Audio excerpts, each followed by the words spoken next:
Awesome. Well, I appreciate everyone joining us this morning. I'm excited to do this shared presentation with our friends from the National Wildlife Federation, Maria and Karen. So thank you all for joining us. And thank you all for joining us this morning to learn more about both the WattWatchers of Texas program and NWF's EcoSchools USA program. So some of you may already know me and remember me from the TEMA conferences of years past in the WattWatchers of Texas program.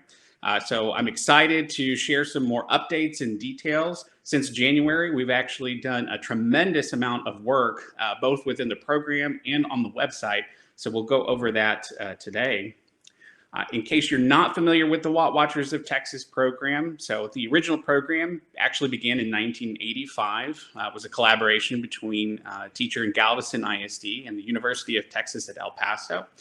And it grew tremendously over many decades. And what ended up happening is SECO, who was our original seed funder and sponsor, asked both the University of Texas at Austin, Dr. Michael Weber, and my company, Disco Learning Media, to help support new programmatic materials, so development of curriculum, lessons, activities, doing standards alignment, as well as helping launch and maintain the program in accordance to what we had done previously with WattWatchers, but also, which was a lot of fun, expanding the program, beyond the original intention of where it was just focused on the patrols program. So what is WattWatchers at the core? It's really an energy and money-saving program. The patrols program, where students were going up and down the halls looking for lights that were left on, or maybe water faucets that were running, or taps that weren't turned off properly.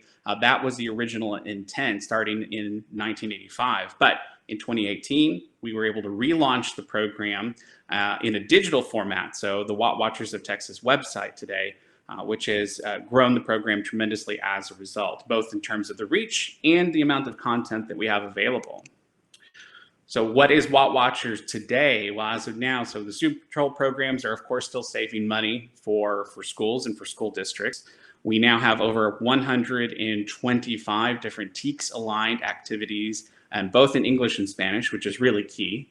We have now new at-home resources and games, and those will continue to expand through this semester. So like all of you, we were slightly impacted by COVID, and what we ended up doing is pivoting like everyone else and realigning the program so that it will work within homes and work within schools simultaneously. So we know right now there are several that are doing both in-person and online learning. So we wanted to be mindful of that. We've spent the summer months trying to grow the at-home resource program. We'll continue to do so over the fall. The original intent, again, was to expand that program to include more things like video content and media. We have printables and activity guides and sheets, interactive games, and so much more that are available on the resources page. So check that out. And of course, our new partnership with NWF and the EcoSchools USA program is really key. And after my presentation, you'll hear why. So here's an example from our friends over at Cypress Fairbanks ISD with their patrols program. You can see all the students have their WattWatchers of Texas official patrol t-shirts, and they've had a lot of fun, and they promote it on social media. So it's always great to keep up with them and what their students were doing. So today, as I mentioned, WattWatchers had expanded outside of just the original energy theme of electricity. We now have energy themes across the board, which includes water, materials and recycling, cooling and heating, transportation, and food. So we're really now trying to inform teachers and students and the general public, their families, right, about the need to think about how energy is embedded and how energy impacts our modern and daily life. So one of the big changes that we've done since the beginning of this year on the website is make it a little bit easier for educators and even some of the older students to find and locate lessons and activities. The way they're able to do this now is that if you go into the activities tab, you can choose your theme. Before, you could only choose by a particular grade band, or you could choose by a particular theme, and now we've made it a little bit more granular, so you can actually do a couple of check boxes to choose your theme. You can choose your specific grade level, which is nice. And then you're able to identify a particular lesson that you like to use, like this example that you see right here. So whenever you get that lesson or that activity, you'll see the grade level that it is intended for. You can see the theme can be at home or it can be in classroom use, so different places where we expect this could be used. And then you see an overview, a summary of the activity, as well as the standards alignment, or in our case, the TEKS alignment that it's going to relate to. So we tried to make it as easy as possible for the educators to look at the activities and the lessons and then dive in immediately with them. So one question that has come up is, you keep saying lessons and activities, and what does that really mean, and how does that apply to the different age groups? And if you're thinking about elementary versus high school simply, so our elementary program is going to be more activity based. So you saw the Lego water dam in the last slide, whereas the high school is going to be more lesson based. So we want that one to take a little bit longer, the students to think about things a little bit more constructively, and also fits in nicely with some of the other high school level programs around things like aquatic science and environmental science that are being offered across the state. On that note, searching for TEKS is also easier than ever before. So now we've added in a search box, which was not previously available, and allows you to put in a specific TEK. So educators, if they're looking for something in particular, they're not finding it just by looking through the grade band or the theme topic. They can actually just put something in the search box. And by the way, this also works with phrases and particular words, so it doesn't necessarily need to be a TEKS, but we found this was the easiest way to do the TEK search, rather than putting hundreds of TEK standards up as a part of the search topics to choose from. So as I mentioned before, we have the new at-home resources page and the new at-home resources guide. So when you go to the website, it's going to look a little bit different now. It's more like a choose your own adventure. Do you want to choose to do something at school? Do you want to choose to do something at home? So you get to decide where you follow little Texan Ann on your adventure to round up the Wasters gang and save energy at home or at school. So with your family or with your teachers and your peers. If you can see right here on the example page, the at-home resource, we really tried to tailor it to at home. It's not about going up and down and patrolling your hallways and looking for lights that are on or off, but it's really geared more towards what are the things that you can do within your home environment that are going to help you save that money at home, especially as so many students continue to work in an online and virtual fashion and for the foreseeable future. So as I mentioned, we also have our videos and the printables. We have a glossary, graphics, and so much more. We've now added in a teacher training session, as you can see on this slide here, that was done by our friends and partner, KLRN in San Antonio. So that's something that educators would often ask us about, and we like to share the teacher guide with them, as well as the video resource that we have here, so they can learn more about the program. Now, another big change that we've had since the beginning of this year is that WattWatchers is now part of a new smart energy education program. This was developed in cooperation with our partners at Itron and CPS Energy in San Antonio. Smart energy education is really a culmination of a lot of other programs that we've been working on within the energy literacy space in K through 12. In some cases, there's also higher education and professional development. You can see here some of the additional resources include access to full-length documentaries.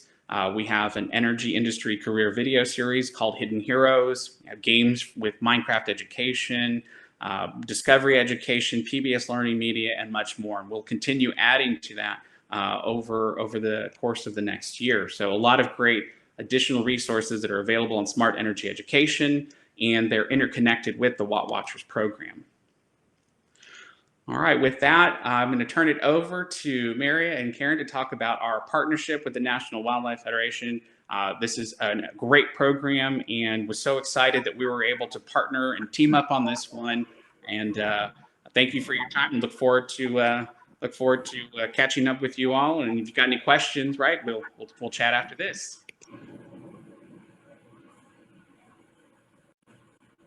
Great, thanks so much, Juan. Hi, everyone. Thanks so much for joining us today. And I couldn't agree more, Juan. This is really the perfect partnership, and we're so happy to be a part of the Watchers of Texas journey. Before we begin, just a little bit about the National Wildlife Federation EcoSchools program. The EcoSchools program is National Wildlife Federation's Education for Sustainable Development program. And during this presentation, we're going to be focusing on the energy pathway, which is just one of the 12 areas of sustainability that schools can choose to focus on as part of this program.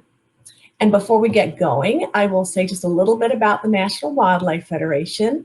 Founded in 1936, we are America's largest and oldest conservation for education organization. And our mission is to unite all Americans to ensure that wildlife thrive in a rapidly changing world. And one of the ways that we are able to do this is through our Green Schools program, EcoSchools USA.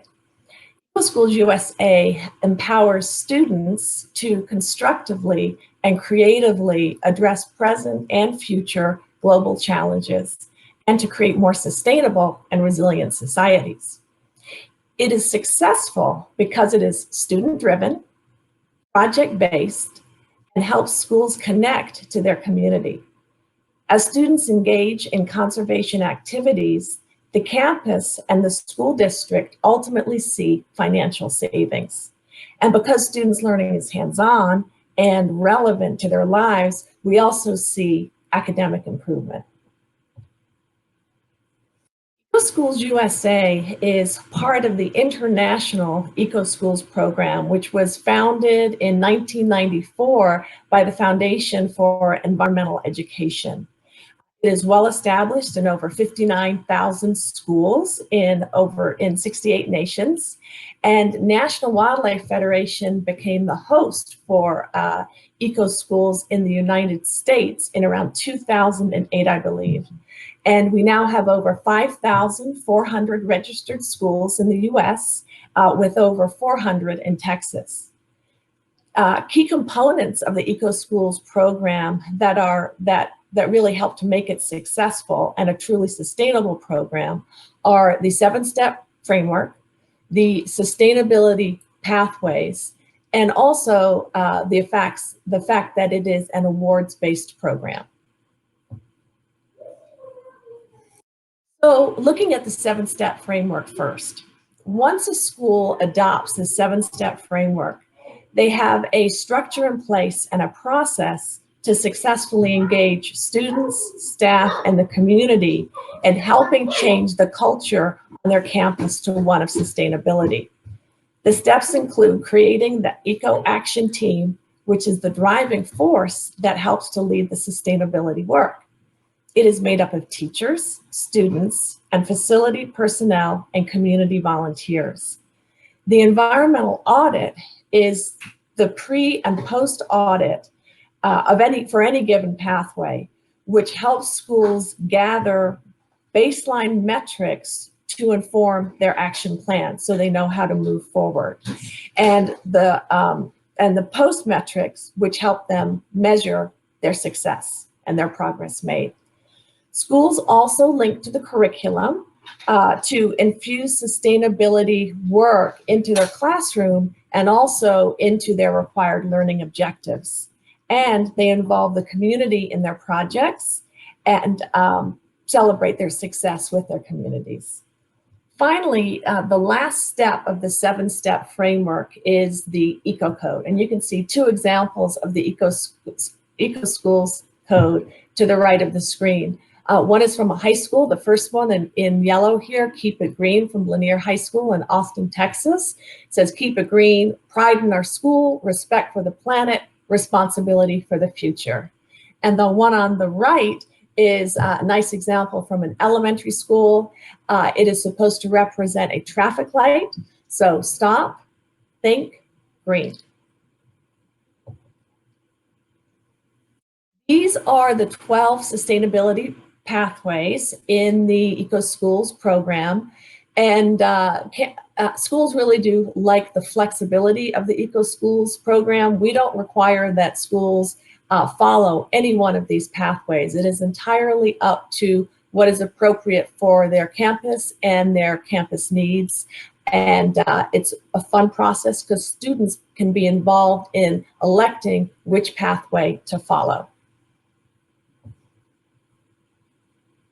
The awards progression or the awards process is another thing that schools really like. Once they start on a journey with the National Wildlife Federation at the bronze level, we find that they really want to continue once they get to know the benefits of the program, and once they understand how beneficial that 7-step framework is to have in place to enable them to do future sustainability activities. So at the bronze level, schools are required to complete one pathway and follow a given set of criteria for the 7 steps. At the silver level, it's 2 pathways with a more robust set of 7-step criteria. And then at the green flag level, it's 3 pathways and the most robust set of criteria for those 7 steps. Once a school attains that green flag award, we do require schools to reapply every 2 years to ensure that they are keeping up their sustainability activities and or increasing them and moving on to additional pathways. If they're not, they're no longer an eco-school. So they do have to renew every 2 years to remain their status as a green flag eco-school. So the pathway that we're going to focus on in this presentation is the energy pathway. And by the time a campus has completed the energy pathway, they will be able to, they will have a measurement or a metric that will tell them by how much they have decreased their kilowatts per hour. So how much they have decreased their energy consumption. This is an example. We've got a couple of snapshots of some of the EcoSchools USA energy audits. We have them for all grade levels. This is the elementary level one. And we will also be showing you the high school audit. The early elementary audit, as you can see, is fairly simple and also graphically pleasing for younger students. And the focus of this audit is gathering data on both energy vampires and also electricity. We have calculation sheets to accompany all of our audits that will help teachers and or upper elementary students quantify their energy use and savings. We also have interview questions. Students interview their campus custodians, facility managers, sustainability managers, or whoever the appropriate person may be in their district to gather more information about energy use on their campus and or in their district. The middle and high school audits are also age appropriate. This is an example of the high school audit. Students are asked to identify the energy sources their district uses, as well as the efficiency of the equipment that is being used. They are also asked to think about the data they have collected and the implication of that data. Similar to the elementary school audit, the focus of the high school audit is on energy vampires and also on classroom lighting. The difference, however, is that in the calculations sheet at the middle and the high school level, we go a step further and include calculations on carbon emissions. And with that, I'm going to turn it over to Karen Bishop, our coordinator, who will show you EcoSchools USA and the energy pathway in action. Great, thanks, Maria. In the following slides, I will share with you how we have partnered with school districts to work on the energy pathway through EcoSchools USA, and then share 2 examples of the schools that have successfully reduced their energy use through conducting the EcoSchools USA energy audit. So our first example is Houston ISD. In 2014-2015, we worked with this school district's Department of Energy and Sustainability to launch a Green Schools Challenge. Schools that took the pledge to carry out energy conservation on campus and learned about EcoSchools USA and the Energy Pathway were eligible to receive funds for their campus through the National Wildlife Federation and a painting landscaping project on their campus through Houston ISD. The Energy Department then tracked the changes in campus energy use per square foot and were able to demonstrate some significant changes from schools who participated in the challenge. In spring of 2017, the district launched an Earth Month campaign, and schools that completed the EcoSchools USA Environmental Review Checklist, which asks questions on all 12 of our sustainability pathways, received points toward winning a campus sustainable schoolyard habitat. And one of our EcoSchools actually won that sustainable schoolyard habitat. Our next district level example is Austin ISD. National Wildlife Federation has participated in Austin ISD's Environmental Stewardship Advisory Committee for several years. This committee assists the district in being a recognized example of environmental education, stewardship, and sustainability. The district now has an energy conservation engagement coordinator who is spearheading a district-wide energy leadership program with a goal to reduce energy and water utility costs by 15%. Working with the National Wildlife Federation's EcoSchools USA program and other partners, schools are participating in school-based activities, social media campaigns, and more to reduce their energy use and increase awareness of the need for energy conservation. Austin ISD also has an amazing publicly accessible dashboard that you may have seen before that allows the school community to see several metrics related to energy and water use, both district-wide and at the campus level. A classroom energy checklist was distributed that lists some easy ways for a classroom to save energy. With the EcoSchools USA Energy Pathway Audit and Action Plan, schools are able to create further goals for their campus plans and meet as an eco-action team to monitor results on this classroom level. To take a deeper dive into the EcoSchools USA Energy Pathway at schools, I will be sharing two examples from Austin ISD. So this first one is Brook Elementary. After conducting the EcoSchools USA Energy Audit, Brook Elementary set a goal and worked hard to make sure every student on campus learned about energy conservation. Upper grade levels learned about the importance of incorporating alternative renewable energies as a source of electricity, and learned that a portion of Austin ISD's energy expenditures are from renewable energy. Younger grade levels drew pictures and made a sentence statement on how they can save energy personally due to taking efforts to reduce their energy and other sustainability initiatives on the campus. Brook was able to receive the highest recognition through EcoSchools USA, the Green Flag Award, and reduce their energy use by 7%. You can see this graph above. It shows energy use over the school year in 2018-2019 in green compared to 2017-2018 energy use in blue.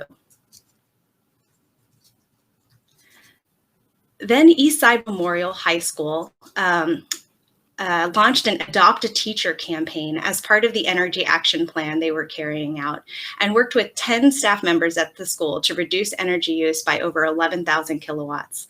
With this campaign and other sustainability work, Eastside Memorial High School became the first Green Flag high school in Texas. And this is a picture of some of the students with their certificates that year, acknowledging all their accomplishments before they went off to college. This is the group of seniors that were in the Eco Club. Since that first year, their work has continued with reducing energy in different ways, such as building a rain garden with native plants to reduce the need for water, and by taking on personal, individual campaigns to reduce their carbon footprints. They have reduced their energy to date by 17%, and in this graph, you see data from 2018-2019 again in green, and 2017-2018, the prior year, in blue.